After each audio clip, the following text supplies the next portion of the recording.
Lagos Talks 91.3 and Corporate Shepherds presents the Man of the Hour. Ladies and gentlemen, please welcome ID Enang. This is Navigate with ID Enang.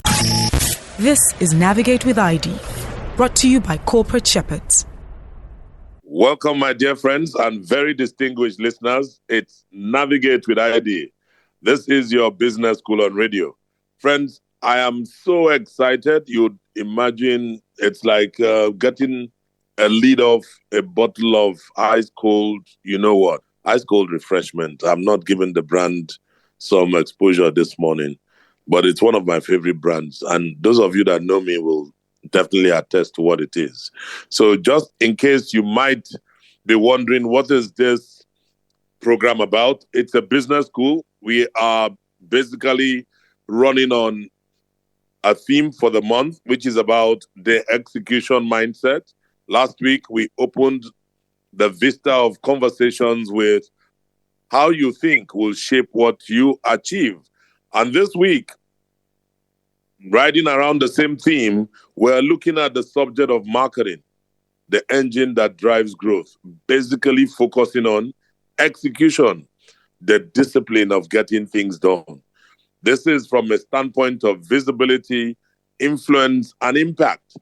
And just for you to understand that your business or businesses, even individuals, can utilize execution not just to drive the marketing agenda, but everything that has to do with growth, which will be an offshoot of whether it's expanding their reach, building influence, and truly creating impact. To make this session, and indeed this week, very much exciting, I've decided to preview one of the greatest books that I read in the course of my career. This is one book that I would tell you, if you're an avid listener or someone who has probably gone through any of my coaching sessions or teaching sessions when it has to do with marketing, commercial management, or sales, you will always hear me talk about Execution, the book by Larry Bossidy and Ram Charan. Larry Bossidy was a former chairman and CEO of Honeywell International, and of course, Ram Charan, the author of What the CEO Wants You to Know. Ram is an author par excellence. I had the privilege when I was at the Coca-Cola company, when we had our executive retreat sometime in early 2000s. Ram spoke to us in London. Another time, he was a guest speaker, one of our conventions that was held in Johannesburg, South Africa, and he's such an amazing, amazing author and also an amazing speaker. Today, friends, I'm starting that journey with you and looking at the subject of execution. And I'm going to use this book as a preface and also a premise that will, elicit some of the things we should talk about. But let me start by sharing what, Ram said in the opening vista of this book.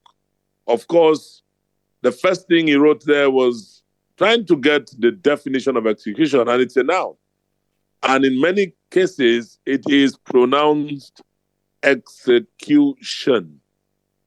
It's the missing link. Execution is the main reason companies fall short of their promises. Not just companies, brands, individuals. If you are not able to execute and to make sure that the promise you made is the promise kept, then there's a missing link. And that link can be tied to execution. Execution can be termed as the gap between what a company's leaders want to achieve and the ability of their organizations to deliver it. Execution can simply be looked at not simply tactics alone, but a system of getting things done through questioning, through analysis, and follow through.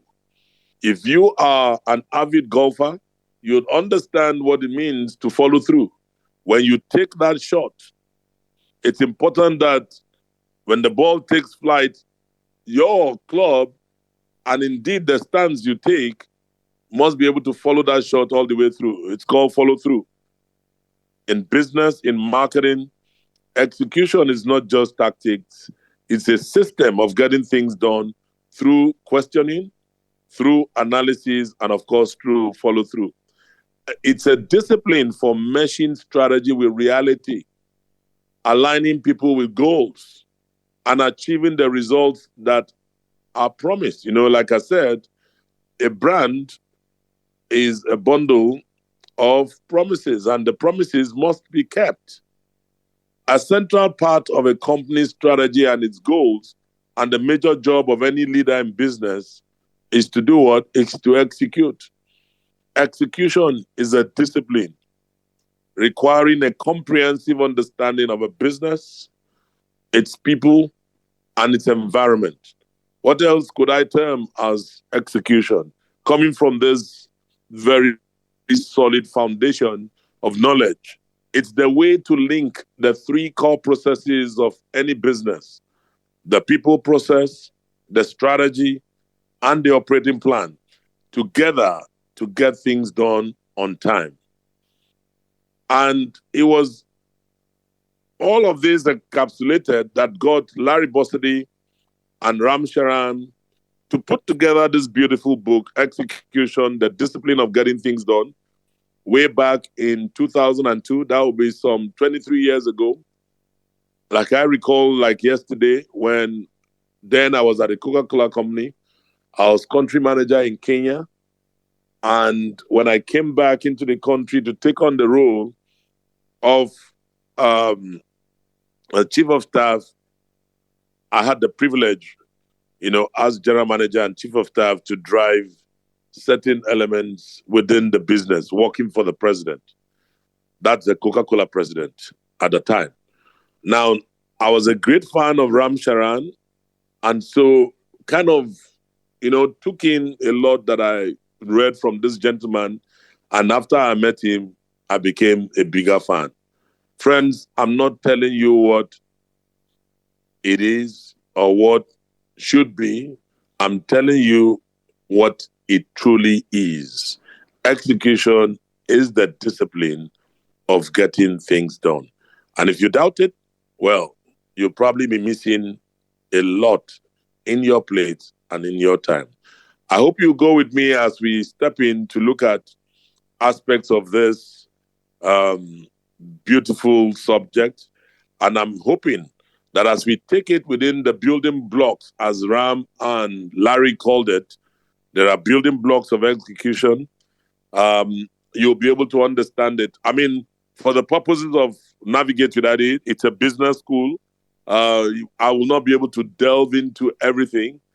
So if you need us to come spend some time with your team, I'll be more than happy to get a brief from you and come sit down and walk you guys through execution. Whether it's your sales team, your marketing team, your commercial team, we can talk through this and be able to work not just for your route to market, but going back all the way from your people strategy, from your analysis, from your organizational development, and more importantly, how you need to follow through. So some of these building blocks for execution that I can speak to are three in nature, according to Larry and Ram. The first one is the leader's 7 essential behaviors. That's building block 1. Building block 2 is creating the framework for cultural change. And the building block 3 is the fact that every leader must have one thing that he must do well, and that is delegation. The job no leader should delegate is having the right people in the right place. If you are a leader and you do not have the right people in the right place, basically saying square peg, square hole, you'll be in trouble. If you have a round peg in a square hole, you are definitely going to suffer some fatality when it comes to execution. But execution cannot sit on its own. They're talking about three core processes that will make execution stand. The first process is the people process. The people process is about making the link with strategy and operations. And that in itself is where, many years ago, there was a research that was done. And this research more or less showcased the fact that there is always a strategy to performance gap. Strategy to performance gap, meaning that organizations form great strategies, but when you look at the strategy and the performance, 65% of these strategies, about 40%, thereabout, 40% of these so-called strategies never get executed. Why? And there are factors that contribute to it, to what we call the strategy to performance gap. There's a gap. But when you understand the three core processes of execution, the first one and major one is making the link with strategy and operations. That is under the people process. Then you're ready. There's also the strategy process, and there's what I call the operations process. All of these are major items that I do not even think we'll be able to cover in the course of this particular month, which is our execution mindset month. But so many things can go through different channels if and only if we begin the journey. So let's start by looking at the building blocks that we talked about. And the first one is the leader's 7 essential behaviors. If you're listening to me, friends, and you are into business management, you're a business owner, you're an employee, you're an individual who is running an entity or who thrives on execution, every individual does, and who is leading from not just within, leading from the front. These behaviors are very key. And the big question is, what exactly does a leader who is in charge of execution do? I remember in the course of my career, I started my career as a management trainee at Guinness at the time. And when I started my management trainee in marketing, I was, after our induction, of course, Guinness used to have some fantastic induction sessions. We were kept at the HQ for, I think, a month. The first 2 weeks was the HQ headquarters induction, where we were made to see all the directors. We went around. It was called the onboarding process. It was an amazing onboarding process. We went around and each of us, had the privilege of seeing all the brewery installations. It was an amazing thing. And for us, as management trainee in marketing, we enjoyed the flavor of it. We got interaction with the staff, colleagues, and members at Ikeja Brewery at that time, Ogba Brewery, Benin Brewery. Those 3 breweries were the main powerhouses of Guinness Nigeria at the time. So it was amazing, getting to meet each of the brewery managers and to see their vision of how they fuse in to making, ultimately the overall goal of the company stand. And I'm talking way back as 1991. So there you are, also meeting the functional leaders at the headquarters, whether I was the marketing director, the sales director, and all the directors, senior managers, the company secretary. And the big question that is being asked now is, what exactly does a leader who is in charge of execution do? At that point in time, we began to see what it was. And so I spent 7 years at Guinness. And by the time I left Guinness for the Coca-Cola company, where I spent another 11 years, between Guinness and Coca-Cola, I had spent 18 years of my career life with 2 solid entities and companies that I'll tell you, there couldn't be a better foundation and house built with those 2. And from there, the whole gamut of execution came to play. I saw visioning, I saw thought leadership, I saw personal leadership, I saw people leadership firsthand.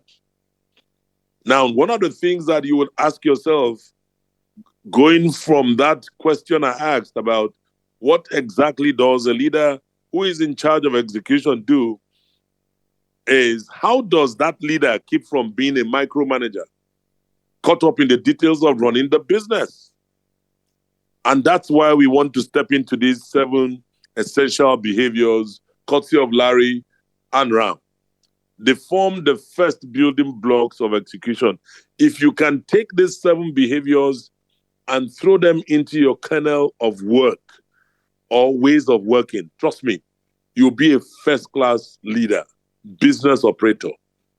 This will tie in directly with competencies that are necessary for you to build it. Now, I'm hoping to, this masterclass of mine, annual masterclass, it's really, brewing, and it's going to come up. But for the slight setback, with the demise of my dad, which has in a way disrupted a few things, we would have had it around this period, but I've had to defer it so that I can give the old man his last respects. And I'm thankful to all of you who have sent in your condolences.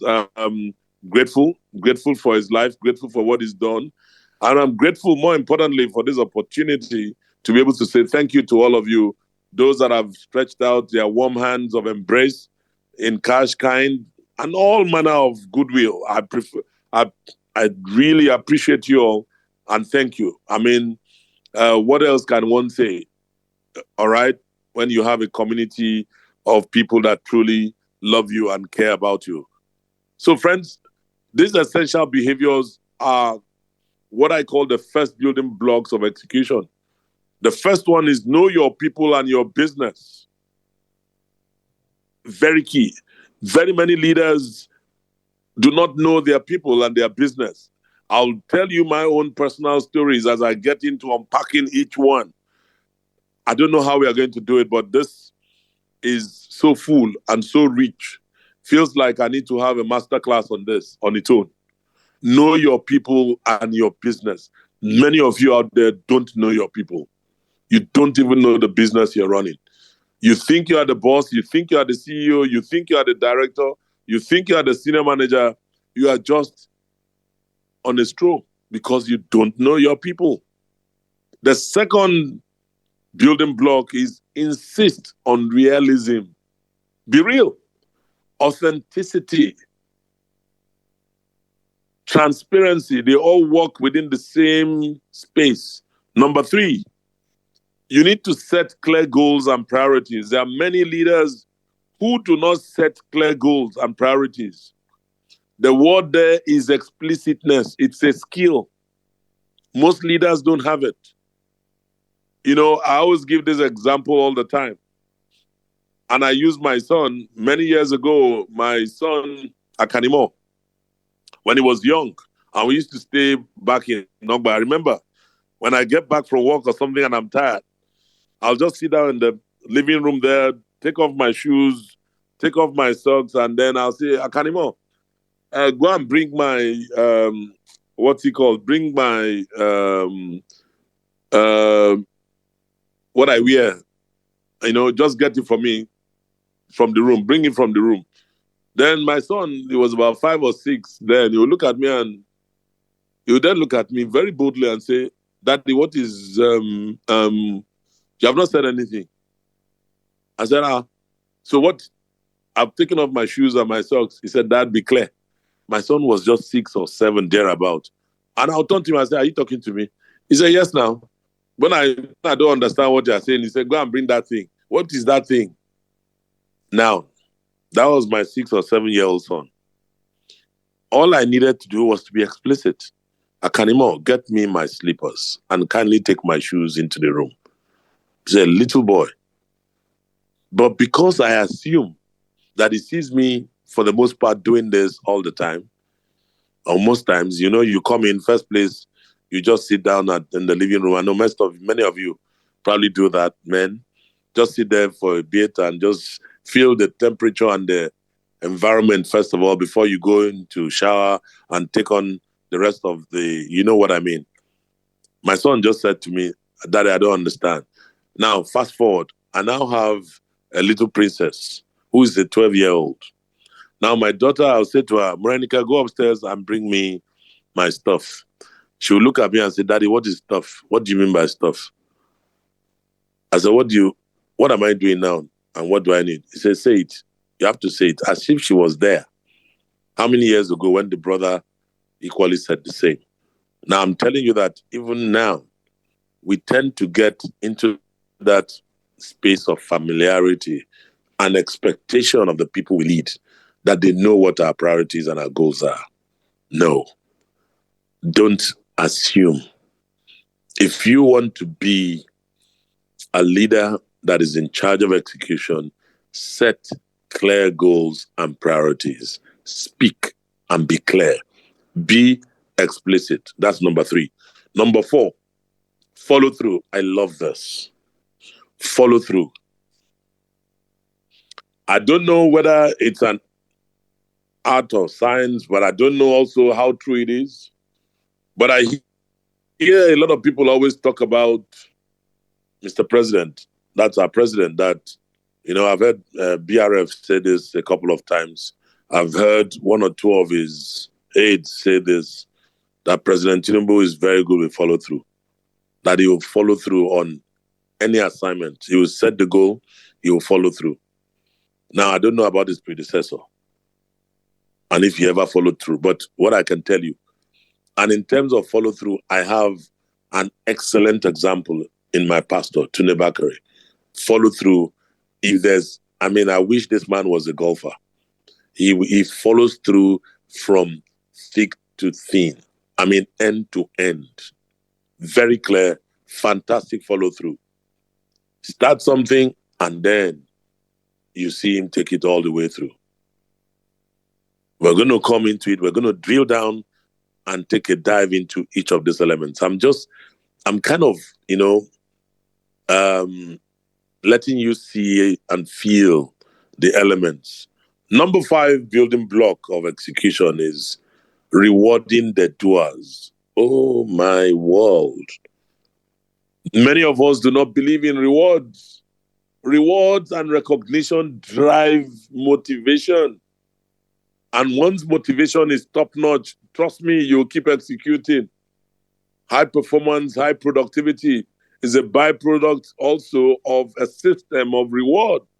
A reward system not for anybody, not for every Jack Rag and Tom Straw, but rewarding the doers. But in our system today, many great organizations, many great leaders do not reward the doers. They reward those that are self-serving or that are politically correct. And so you wonder, why is this company not delivering on its mandate? Why is this company going down? Because the leaders are not rewarding the doers. And you think people are blind? You think they don't see? Number 6, you need to expand people's capabilities.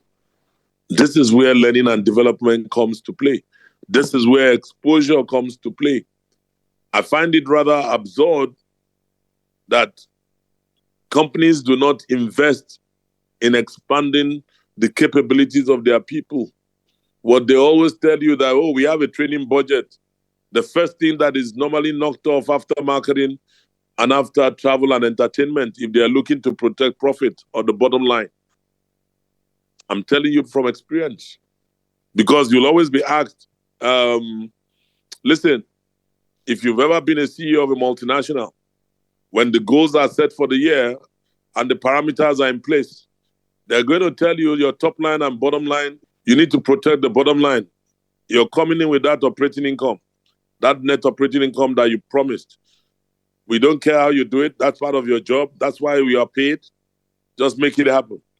So if you get such a matching order and your top line is not giving you the required traction, maybe you were expecting to grow 10% or double digits top line, with a good leverage on your P&L, you know that your net profit should be smiling around a certain number.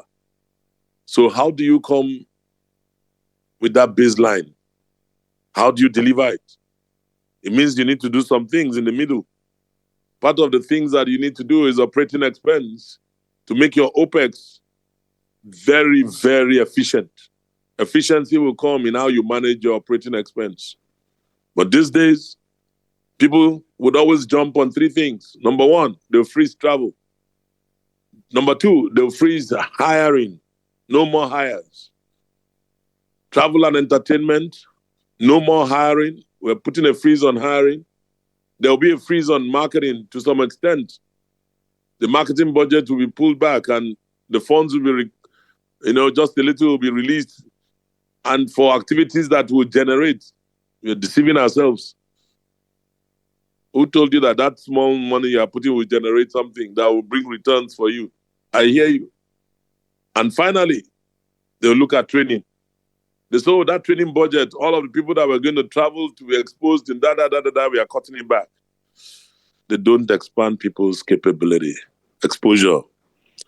The seventh one is know yourself. Friends, these are 7 essential behaviors that form the first building block of execution. I've reeled them out, and as we come through from the second half, I'm going to start from the beginning. Know your people and your business. Don't go away, friends. We'll be right back. This is Navigate with ID, brought to you by Corporate Shepherds.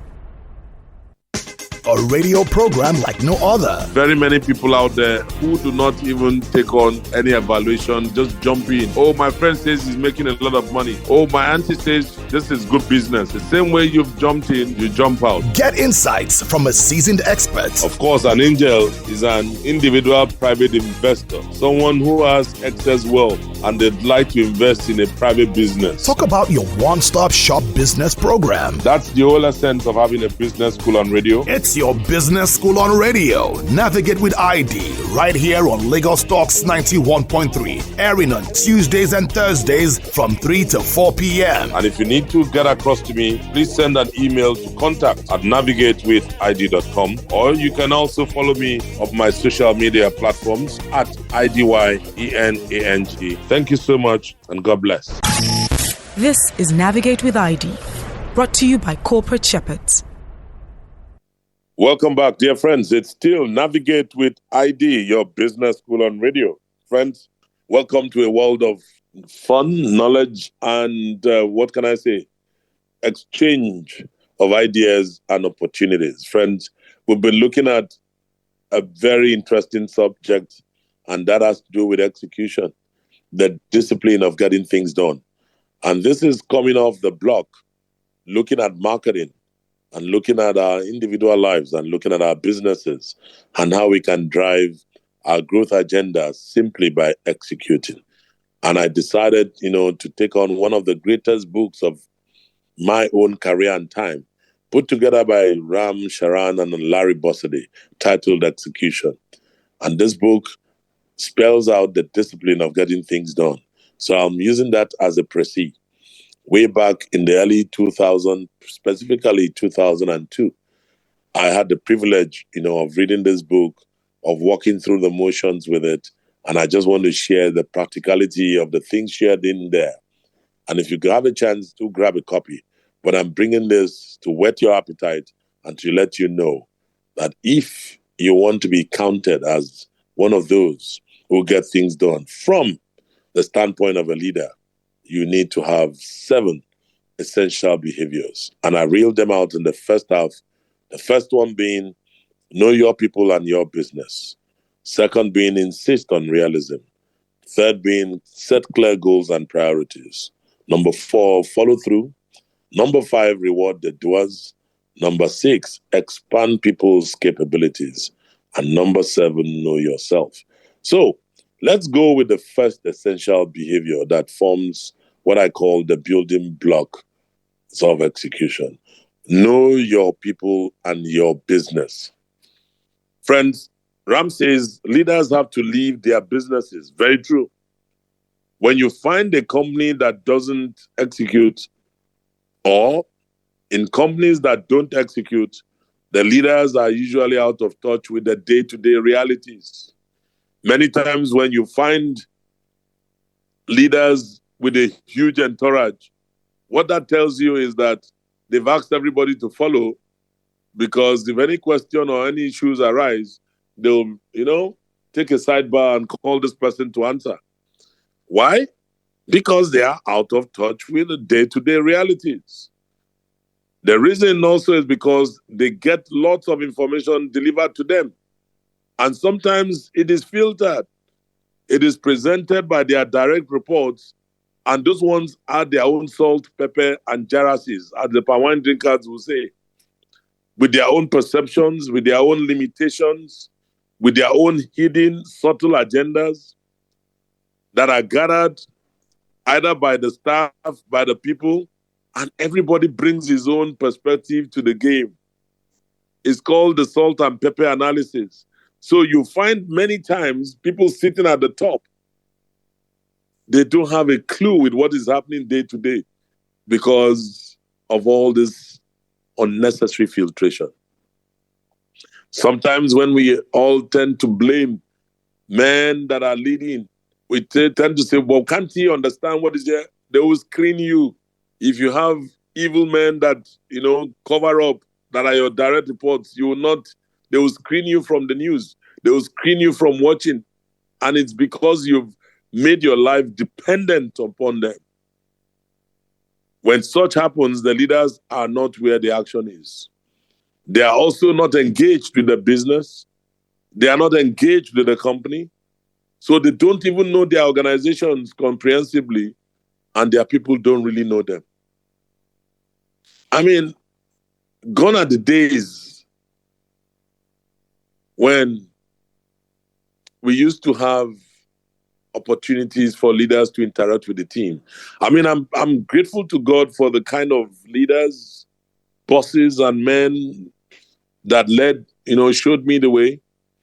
When I became CEO, either at Samsung or L'Oreal, or even Cadbury, or part of it when I was at Coca-Cola, or you may just take on L'Oreal itself. Yeah, I think I mentioned L'Oreal. Very difficult for you to tell me about my staff. Because I have specific initiatives that bring me closer to the people on a day-to-day basis. Apart from the management routines I set, whether in terms of dashboards that I get, weekly reports, monthly reports, the sessions, I go to the field. I spend a lot of time in the field. I interact with the boys and the girls in the field, the team.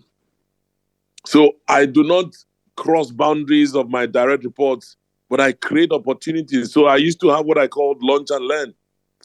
I'll have 8 to 10 members of staff that my HR director will organize. And I started this right from Coke, when I used to set that up for my boss, the division president, Larry Drake. Get 10 colleagues from different departments to have lunch with the president or with me. And we'll sit there and talk about everything and anything, topical issues, and they have an opportunity to ask questions. Now, in a quarter, I could possibly meet somewhere in between 60 to 80 members of staff in a quarter, just from a simple initiative like Lunch and Learn. Then you have town hall meetings. Even now, as president of the Institute of Marketing, all through my tenure, which is about to come to an end in June, I hold town hall meetings where I give you an opportunity to ask questions, but I also tell you about what we did in the last quarter and what is coming ahead of us. So a leader that does not have such opportunities or create such, understand day-to-day realities, is one that is totally out of touch. Let me tell you one of the benefits of going out to the field. If you suppose a leader that goes to a plant or a business headquarters and speaks to the people there, that leader is sociable and courteous. He will show superficial interest in the children or the kids of the subordinates. I mean, I tell people, the guys working closest to you and some of the members of staff, take interest in understanding who how their families are structured. For example, hey, hi Mary, how you doing? I met your husband a couple of days ago at an event. I didn't realize your husband was so and so. Wow, that's great. How many kids do you have? So we are three. They're three. What are their ages? 10, 8, 6. Fantastic. From that day, you know Mary has a 10, an 8, and a 6-year-old. So you're basically going to inch in slowly. And as fate will have it, one corporate event will bring one of the parents or your staff to come with one of the children. And then from that day, you take that child as your marker. And then you get to speak with the child, know what the child is doing, will be doing. And occasionally, when you meet the mom or the dad, or it could be the parent, your colleague, you'll say, "How's Dennis, my friend? How's it doing? How is he inching towards a goal of being a world-class engineer?" She will smile because you're taking superficial interest. You're taking interest, not superficial, in your subordinate's child or children and their interests. You can go out far and know how well they are doing in school. You can chat about anything and everything, from sports to the local community things. And sometimes you can ask some questions that are just personable and sociable. In return, you could also have them ask you, "How is your business?" It could be a question you'll be able to say, "Oh, this is how we are doing, thanks to folks like your husband or your wife who's leading the charge," etc. But if you are not, and you are a leader that does not do this, you are not engaged in your business.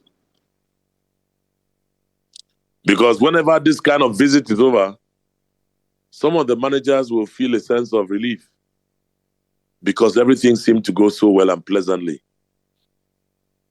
But then those ones who do not have that privilege will get disappointed. And they'll be asking themselves the question, what was the point? Every one of them are prepared for tough questions because they say the boss is coming. Good people like to be quizzed because they know more about the business than the leader. They will feel very frustrated and drained of energy. Why? Because they were meant to. I remember those days at Coke when we were preparing for business plans. Wow. Business planning at Coke was like going to the moon.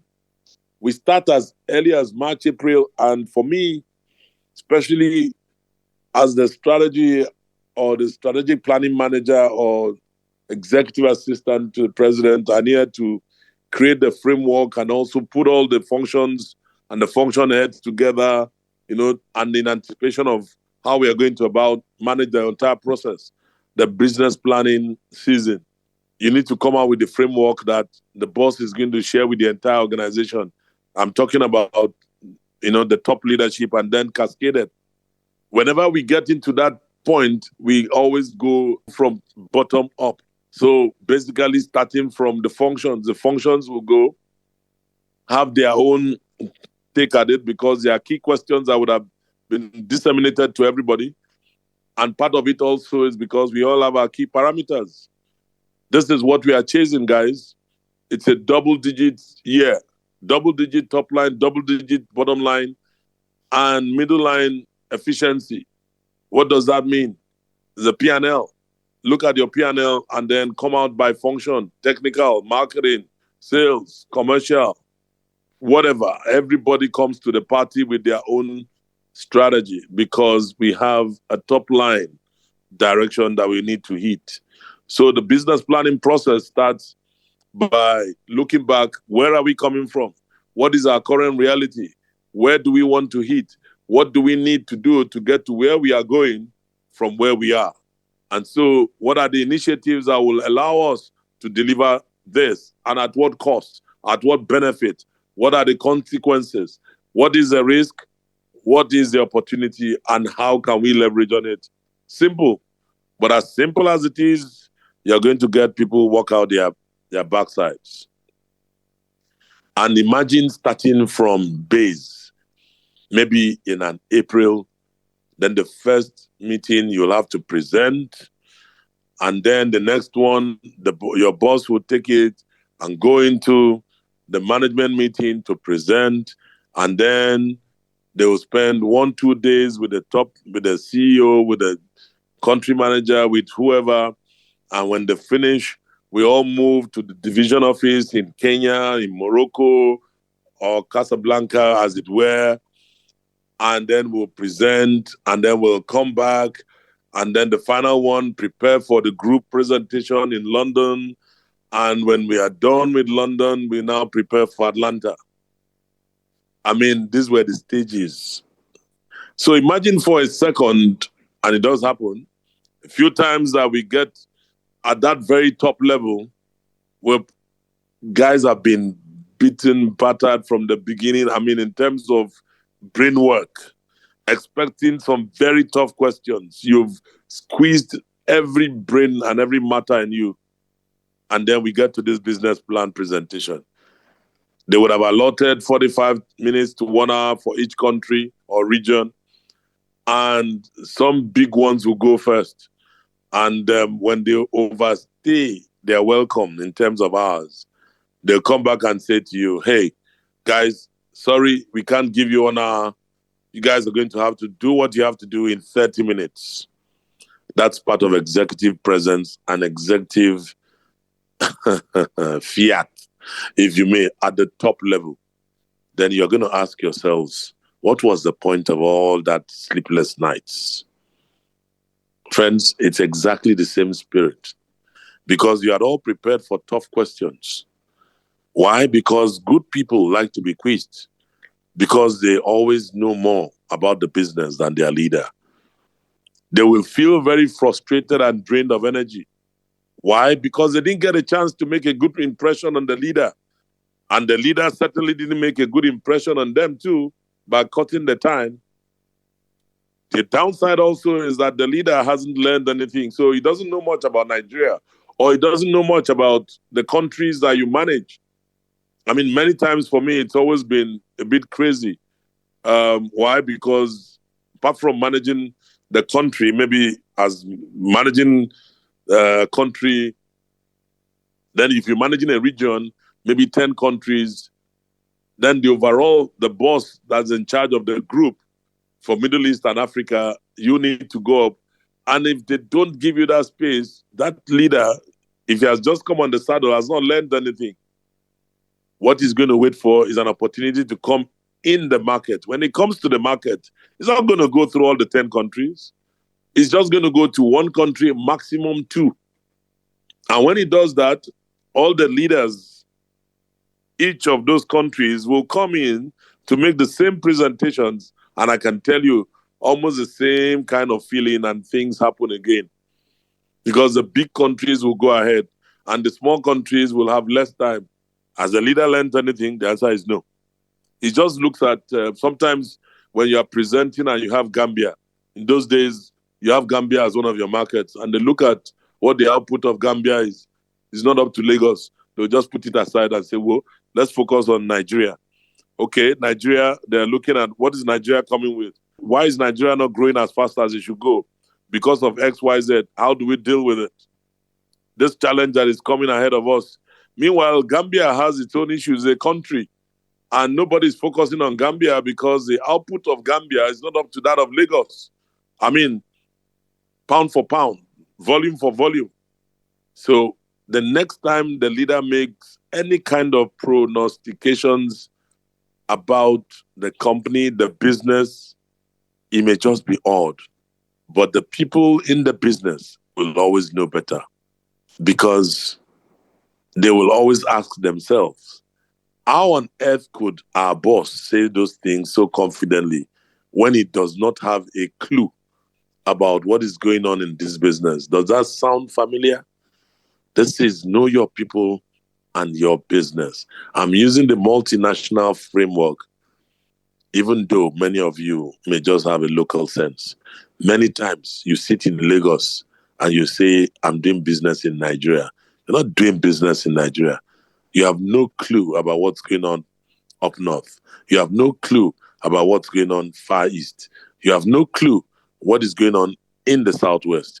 All you know is just Lagos. And your Lagos is very segmented as the leader. You live in Ikoyi and your office is in VI. Where do you go to? Which market? Have you ever been to Aspanda? Do you know where Badagry is? I'm talking about business now. I'm not talking about vacation. And yet, you go around making some statements, whereas your staff will be looking at you and say, this Algano even sabi anything. This is not what is happening now. If you've been to the US and you meet the average American in New York and the cab driver in New York, they'll say, hey, so where's you from? And you say, Nigeria. Say, well, in those days, and even now, a lot of them are sorry to say, they don't know their left from their right. So when you say Nigeria, I say, Nigeria, where's that? Is that another? Where could that be? Fernando Po? I mean, someone has said to me, I'm from Africa. South Africa? Where is that? Is that a country or a people? And you just look at these guys that are just as, I can't use the word. And so it's like the typical taxi driver in New York. Okay? When you look around and they ask questions, they have no idea of what is going on the planet. And so some business executives, some business owners are like that. When they visit a part of where they are, they either see the light at the end of the tunnel or they have no idea of what's going on. For me, when I visit, and back in the day, a plant, it's because I've heard some things about the manager. It's possibly because I've seen from the records that the productivity of this plant or this business is having some kind of somersault.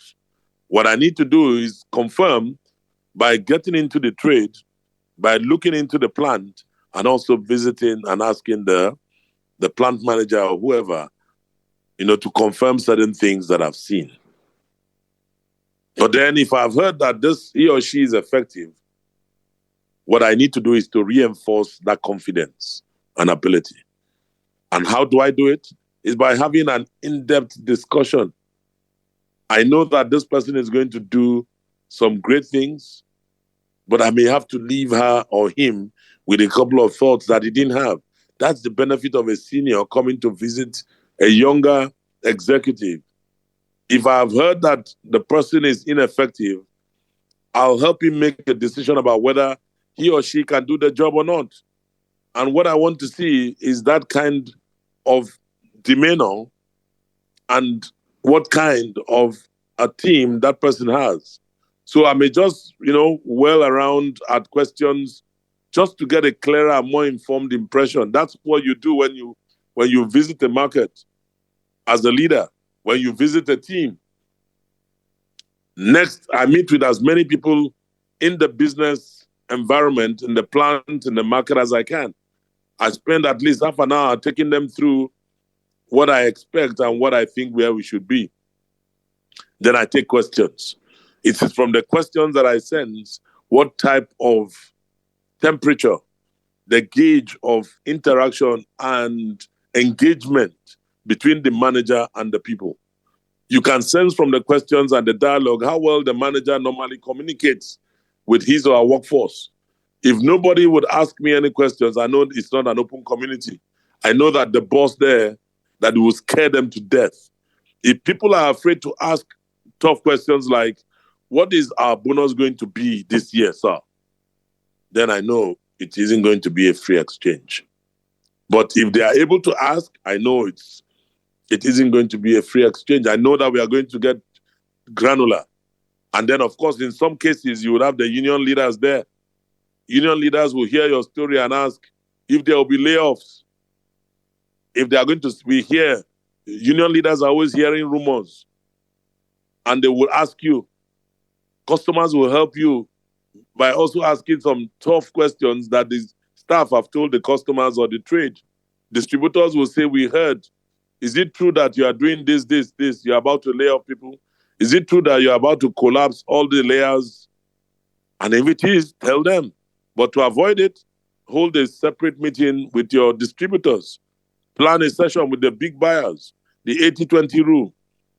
Just get the 20% that deliver the 80%, put them in a room and let them understand what your vision and what the company is going to do going forward and why it needs to be so, and why we need to drive productivity and how we need to be cost competitive and fast. That means plant productivity. That means execution.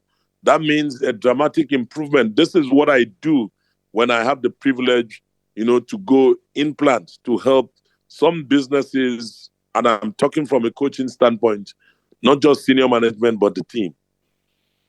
Because this is what, by the grace of God, we've done year on year, period upon period. Friends, the point is that when you probe, you learn things, and your people learn things. Everybody gains from the dialogue. You dignify the leadership at the plant level, at the business level, at the lower level, by allowing them to expound on the business. And when you do that, you are actually building an organization that allows you to take the bull by the horns. Friends, this is an amazing and interesting space of work and a place to be. Because when it comes to execution, this first building block is such a priority and such that you must have. It's about knowing your people and knowing your business. Friends, you can imagine we've just touched on only one of the 7 essential behaviors that would form the first building blocks for a flawless execution. The next time we meet, by the grace of God, on Thursday, we will touch on the second building, the behavior, which is about insisting on realism. And if the Lord and in time permits, we would step into the third. We are not going to rush it, but we are just going to take it easy so you can all appreciate what you are in for. Like I always say, it's a business school. And for this month, we are looking at the execution mindset. If you have any questions, friends, feel free to send a message to me across the social media platforms. It's very simple. My handle is @IDYENANG. And perhaps you want to send a mail. You can. Just send straight to my box, contact@navigatewithid.com. The ID is spelled IDY. I'll be more than happy, to start that process with you. And for as many of you that will require, whether it's executive coaching, whether you need your team to be restructured, looked at within the armpits of execution, and to understand the discipline of getting things done, we can always set up an implant. I'll be more than happy to support you and make you get on with your agenda. Thank you so much for listening. We'll be back same time, same station on Thursday, by the grace of God. God bless.